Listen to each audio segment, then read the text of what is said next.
உடல் ஆரோக்கியமாக இருக்க உடற்பயிற்சி, மனம் அமைதியாக சாந்தமாக இருக்க தியான பயிற்சி.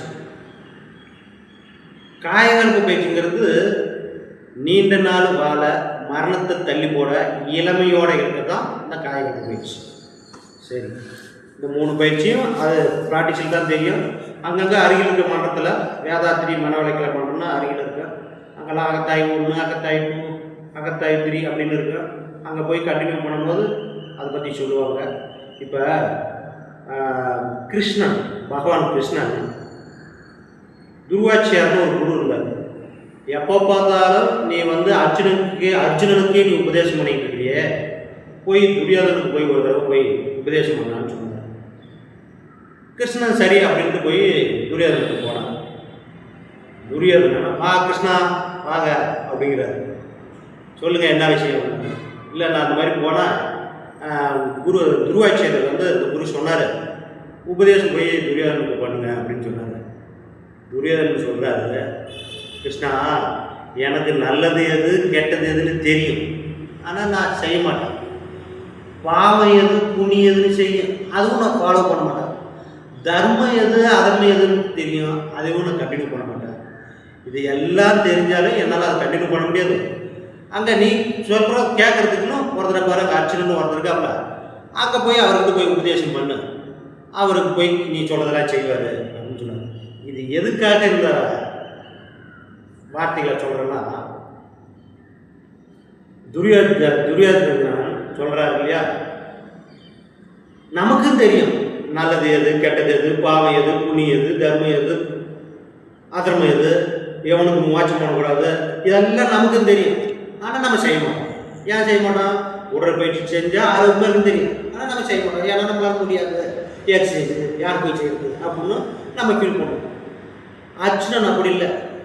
கிருஷ்ணன் சொன்னார், கிருஷ்ணன் சொன்னதை கேட்டார், அவர்கிட்ட சரண்டர் ஆனார், அவர் சொல்கிறத அப்படியே ஃபாலோ பண்ணார். அவருக்கு மிஞ்சி ஆள் இல்லை, வில்லு அம்பு விட்டு அவருக்கு மிஞ்சி ஆள் இல்லை, வெற்றி இல்லை. அர்ஜுனன் இல்லைன்னா அப்படி இருக்கும். அப்போ அதுபோல் நம்ம அர்ஜுனனாக இருக்கணுமா துரியோதனா இருக்கணும்னு நம்ம தான் முடிவு பண்ணி திருடங்கையில் சாமி கொடுத்த மாதிரின்னு சொல்லுவாங்க. யார்? வேதாந்த மகரிஷியே சொல்லுவாங்க, குரு. திருடங்கையில் சாமி கொடுத்துட்டே எப்படி இருக்கும், அவன் தான் அதுக்கு பொறுப்பு. அதுபோல் நீங்கள் துரியோதனாக இருக்கிற விரும்புனால உங்கள் கையில் தான் இருக்குது.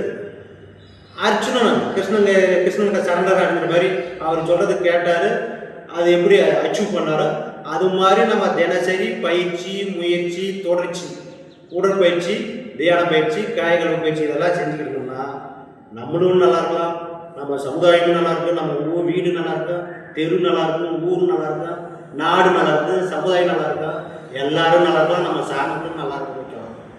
வாழ்க்கை வளங்க. இன்னொரு உதாரணம் சொல்லணும்னா, வாழை மரமும் தேக்கு மரமும் பேசிக்கிறோம். தேக்கு மரம் எவ்வளோ பவர்ஃபுல்லு, எவ்வளோ விலை மதிப்புள்ளது, எவ்வளோ உயரமானது, எவ்வளோ கொஞ்சம் பலசாலியானது அப்படின்னு பேசிக்கிறோம். வாழை மரமும் தேக்கு மரம் சொல்லுது, வாழை மரமே நான் உன்னை விட நான் பலசாலி, உயரமானவன், நான் எல்லாரையும் என்னை உள்ளார தேக்கு மரம்னா உள்ளார கதவுல வந்து டோர் வந்து என்னை அவ்வளோதான் வச்சுக்கோங்க, ஆனால் என்னை யாரும் மதிக்க மாட்டேங்கிறாங்க, ஏன் உன்னதான் எல்லாரும் மதிக்கிறாங்க அப்படின்னு தேக்கு மரம் வாழை மரத்துக்கு சொல்லுச்சு.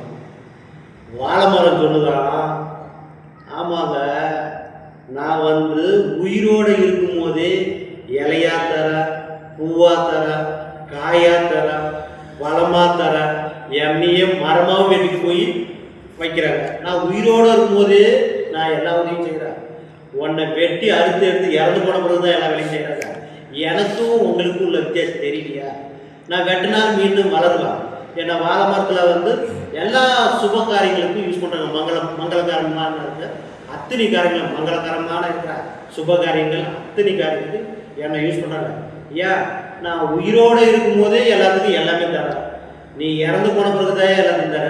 அதுதான் உனக்கும் எனக்கும் உள்ள வித்தியாசம். புரியுதா? நன்றி, வாழ்வோம்.